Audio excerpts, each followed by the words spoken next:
जय श्री सद्गुरु देवाय नमः। जय श्री गणपति देवाय नमः। ओम नमः शिवाय। रुद्र संहिता 5वां अध्याय। तत्पश्चात सूत जी ऋषिगण को आगे की कथा सुनाने लगे। श्री सूत जी बोले, नारद जी से इस प्रकार कहने के बाद भगवान अंतर्ध्यान हो गए। नारद जी भगवान के कथनानुसार पृथ्वी लोक में आकर शिवलिंगों का दर्शन करने लगे।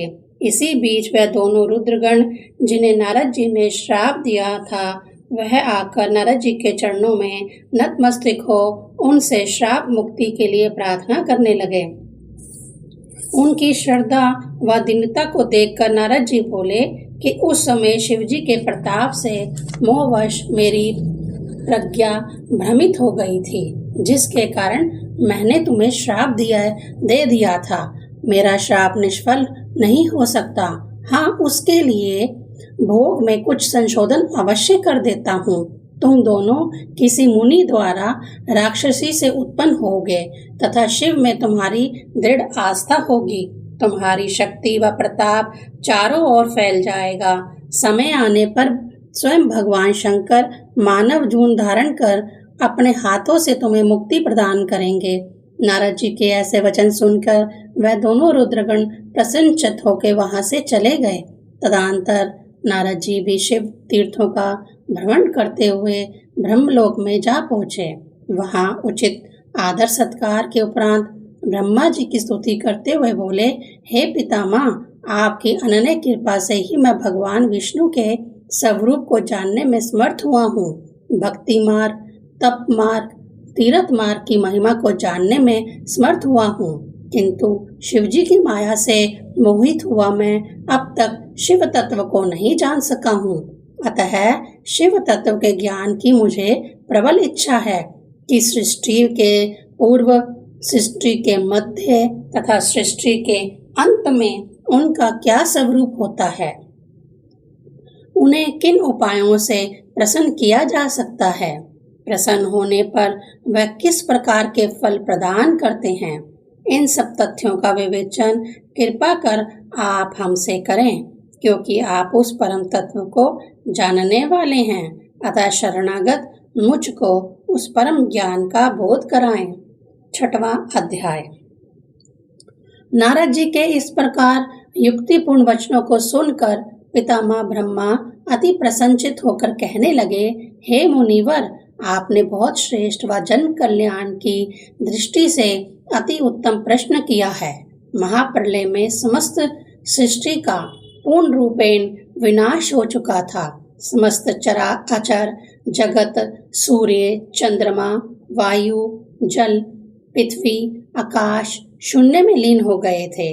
मात्र शिव तत्व ही शेष रह गया था। यह शिव तत्व सत्य स्वरूप, ज्ञान स्वरूप तथा अनंत है।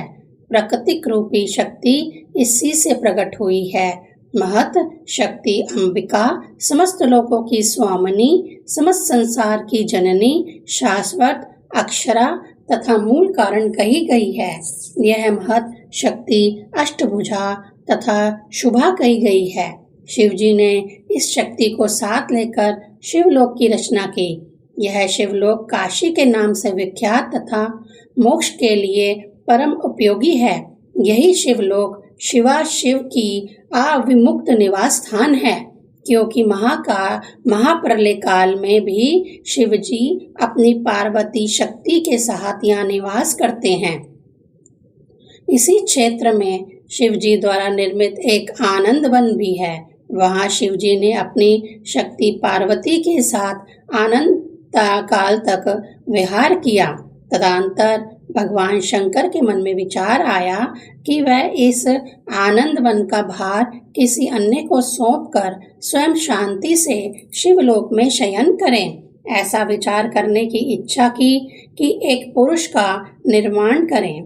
ऐसा विचार करके उन्होंने इस क्षेत्र के दक्षिण के 10वें अंश में सुधा रूप आसव का व्यापार किया, जिससे अत्यंत सौंदर्यवान दिव्य पुरुष उत्पन्न हुआ। यह पुरुष अलौकिक प्रतिभा संपन्न तथा विलक्षण रूप से गुणवान था। उस पुरुष के जन्म के होते ही महादेव को नमस्कार किया तथा उनसे अपने नाम तथा कार्य के विषय में पूछा। तब भगवान शंकर ने हंसकर उसका नाम बताते हुए कहा कि समस्त सृष्टि में व्याप्त रहने के कारण तुम विष्णु के नाम से विख्यात होगे। जैसे भक्तों के प्रिय तुम्हारे अन्य भी बहुत से नाम होंगे। इसके बाद उसके काम का वर्णन करते हुए शिव जी ने उसे चिरकाल तक तप करने का आदेश दिया तथा वेदों को भी प्रदान किया। विष्णु जी ने महादेव के कथन अनुसार 12,000 वर्ष तक भयंकर तप किया, किंतु अब तक उन्हें परम कल्याणकारी शिव जी के दर्शन नहीं हुए। उनकी चिंता को समझकर शिव जी ने संयम दूर करने और तप करने को कहा। तब पुनः उस दिव्य पुरुष ने चिरकाल तक कठोर तप किया। भगवान शिव के प्रताप से विष्णु के शरीर से अनेक प्रकार की जल धाराएं निकली। वह सब जल शून्य में व्याप्त होकर ब्रह्मवत हो गया। जिनके स्पर्श से पाप ताप नष्ट होते हैं, यह सब देखकर विष्णु जी अत्यंत प्रसन्न हुए तथा शांत होकर स्वयं उस जल पर सो गए। उस समय प्राकृतिक व पुरुष के अभाव में कुछ भी नहीं था। उन्हीं से समस्त सृष्टि की उत्पत्ति हुई तथा बाद में उनका विस्तार हुआ। सब प्रथम प्राकृतिक से सत्व, रजस, तमस तीनों गुण उत्पन्न हुए। पुनः उनसे शब्द, स्पर्श, रूप, रस, गंध उत्पन्न हुए।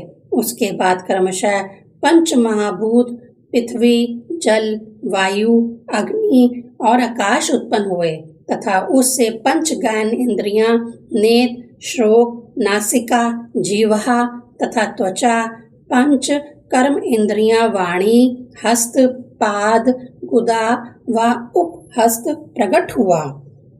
ओम नमः शिवाय।